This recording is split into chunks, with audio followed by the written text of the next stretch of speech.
Hoje, em destaque, Cabral solto, mas será que ele pode passear por aí sem ser importunado por ninguém? Também vamos falar sobre a retomada da discussão da prisão em segunda instância e da autonomia do Banco Central defendida pelos presidentes da Câmara e do Senado. Oi, Felipe, bom dia. Salve, salve, Raizen, Carol, equipe da Eldorado FM, melhores ouvintes, sempre um prazer falar com vocês, sextou. Bom dia, Felipe. Bom, temos aqui uma decisão da primeira sessão especializada do Tribunal Regional Federal da Segunda Região, que diz que o ex-governador Sérgio Cabral será liberado até da prisão domiciliar, mas não inocentado. Nos 23 processos em que foi condenado, não houve trânsito em julgado, ou seja, ainda cabe recurso. Somadas, as penas chegavam a 425 anos e 20 dias de prisão. Mas, para a Justiça, ele vai poder sair com a tornozeleira eletrônica. Sérgio Cabral conseguiu ontem a revogação da última prisão preventiva que ainda valia contra ele. E o ponto aqui é que se combate, principalmente nos tribunais superiores, o alongamento da prisão preventiva, mas não se combate a lentidão do Poder Judiciário para julgar. Então é muito cômodo para aquelas pessoas que são os supostos garantistas, você combater que uma autoridade pública que tanto roubou no governo, como é o caso do Sérgio Cabral no Rio de Janeiro, fique presa por muito tempo na fase de investigação, mas você não mova uma palha, né, mundos e fundos, para que o julgamento, o processo vá passando de instância por instância muito mais rápido, para que possa haver rapidamente o trânsito em julgado. É tudo muito lento, então eles vão para responder eles saem da prisão para responder em liberdade e ficam em liberdade durante anos e anos e anos, pagando advogados caros, né, sabe-se lá com que dinheiro, e ficam numa boa, entende? Enquanto no Brasil você tem um monte de gente pobre que não tem dinheiro para pagar advogado até a última instância, que fica preso mesmo, né? E eventualmente essas pessoas nem sequer são julgadas, porque dentro do Poder Judiciário você tem manobra para cá, você tem manobra para lá, até o caso prescrever. Então, o entendimento ali da maioria dos juízes foi de que o entendimento anterior, adotado pelo STF em favor do Sérgio Cabral em dezembro, se encaixa as medidas definidas contra o ex-governador em outros processos. Então, a barra dele foi aliviada, mas ele vai seguir usando tornozeleira eletrônica, não pode sair do Brasil, tem de permanecer em casa à noite, aos finais de semana e feriados. E respondendo à pergunta do Raizen, eu jamais estimulo violência contra quem quer que seja. E eu sempre digo, nos casos de hostilidade pública, que a vaia é suficiente. Então, não é para as pessoas xingarem, não é para as pessoas gerarem uma tensão que possa resultar em violência. Mas tomara que as pessoas saibam simplesmente vaiar o Sérgio Cabral, porque é necessário. Essa história de ele circular como se fosse um cidadão comum é muito revoltante para quem é do Rio de Janeiro. Então, que ele não sofra nenhum ataque, nenhuma violência, mas eu acho a vaia bastante pedagógica e educativa. Agora eu quero lembrar um ponto importante, até para manter a coerência em relação a tudo que eu falei no governo Bolsonaro, que o Lula é um aliado histórico e cabo eleitoral em diversas eleições do Sérgio Cabral. Tem um vídeo meu, inclusive no YouTube, de anos atrás, eu vou mostrar aqui só um trecho, que é o histórico de Lula como cabo eleitoral. Vamos ouvir o que o Lula falava sobre o ex-governador do Rio, que foi pego aí roubando em todas as áreas do governo, lavando dinheiro sujo em joias, né, porque você reduz ali o volume e mantém, né, um valor muito alto. E aos poucos foi admitindo as suas culpas. No começo negava, depois dizia que era só caixa 2, depois começou a admitir propina. Pode soltar. Votar no Sérgio Cabral é quase uma obrigação moral, ética, porque esse homem já provou que é um homem de bem. Isso eu não tenho dúvida nenhuma que ele é o melhor governador que o Rio de Janeiro já teve. Bom, esse aí é o Lula falando do Sérgio Cabral. Por que eu estou dizendo isso? Porque uma das magistradas que se posicionaram a favor do pedido do Cabral foi a desembargadora Simone Schreiber, que disse que o clamor público não deve ser um fator determinante na análise, estava pronta para eventuais críticas da opinião pública, fez aquilo que o Gilmar Mendes costuma fazer no STF, não podemos nos guiar pela opinião pública, etc., afetando ali as tecnicalidades. E ela está sendo cotada para a vaga a ser aberta pela Rosa Weber no STF, ou seja, o Lula, vamos repetir, esse aliado aí histórico do Sérgio Cabral, cogita nomear para o STF a desembargadora Simone Schreiber, que votou a favor da revogação da última prisão preventiva que ainda valia contra o ex-governador.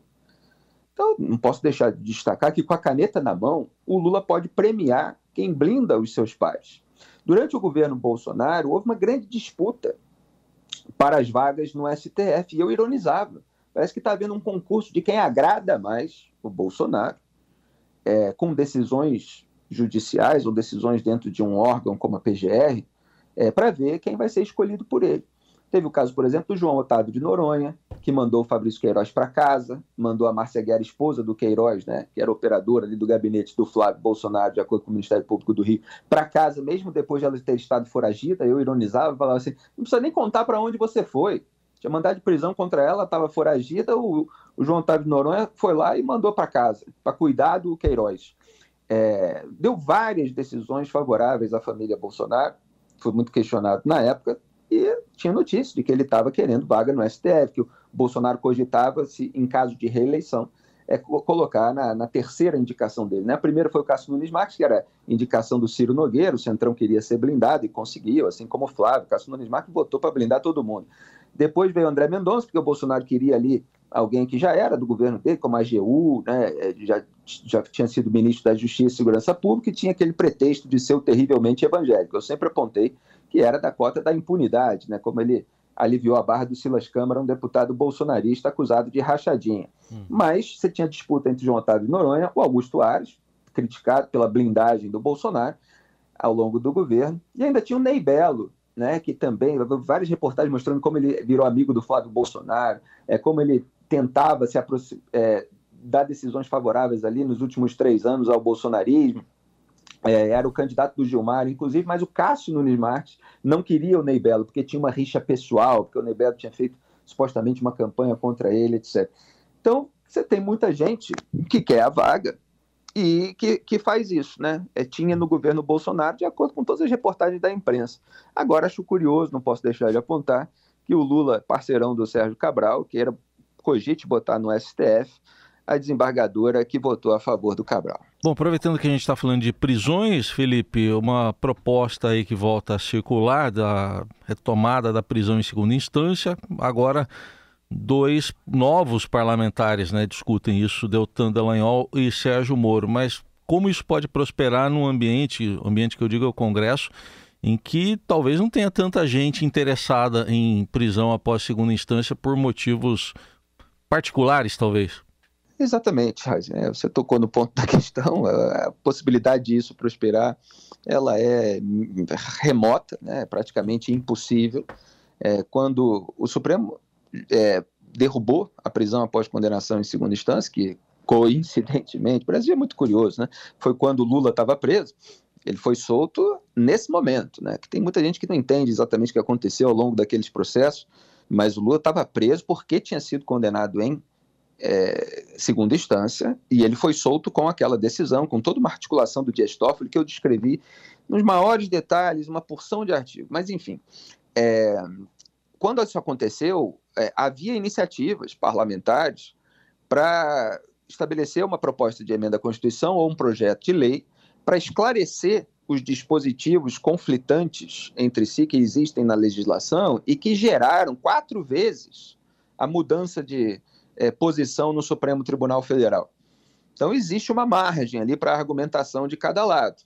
Mas existia iniciativa parlamentar para acabar com essa margem, deixando claro que se autoriza a prisão em segunda instância.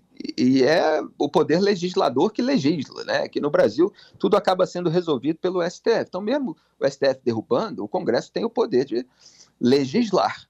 Então, você tem ali os principais dispositivos, que são o inciso 57 do artigo 5º da Constituição, que diz: ninguém será considerado culpado até o trânsito em julgado de sentença penal condenatória. Então, é preciso destacar, é considerado culpado, não preso. até o esgotamento dos recursos no Supremo. Aí você tem o inciso 61 do mesmo artigo 5º, que ninguém será preso senão em flagrante delito ou por ordem escrita e fundamentada de autoridade judiciária competente, salvo nos casos de transgressão militar ou crime propriamente militar definidos em lei. Então está lá dizendo que ninguém será preso senão em flagrante delito ou por ordem da autoridade judiciária, ou seja, poderá ser preso em flagrante delito ou por ordem de autoridade judiciária. E você tem o artigo 283 do CPP, o Código de Processo Penal, que restringe um pouco esse inciso ao acrescentar na hipótese de prisão por ordem de autoridade que ela vem em decorrência de sentença condenatória transitada em julgado.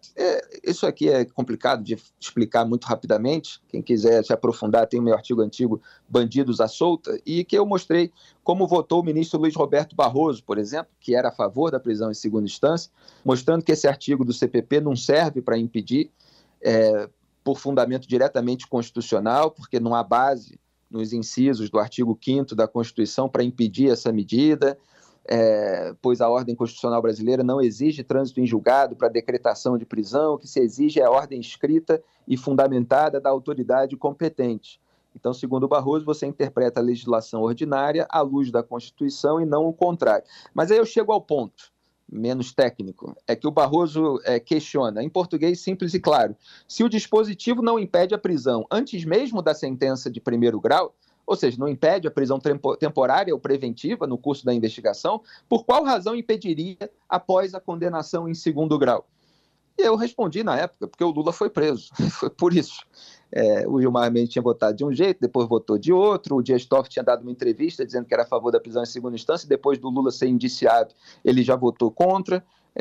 Tudo isso eu acompanhei. Agora vamos ver se o Sérgio Moro e Deltan Dallagnol conseguem, pelo menos, causar alguma irritação ali nos parlamentares, e quando houve essa discussão sobre PEC ou PL, o partido do Bolsonaro, que também se chama PL, né, mas é uma outra sigla, Partido Liberal, que também de liberal não tem nada, trocou os membros da comissão que eram favoráveis à prisão em segunda instância e botou gente contra, para derrubar a medida. Então você vê que há um absoluto desinteresse da velha política em aprovar isso, porque nada move mais Brasília do que o medo de ser preso.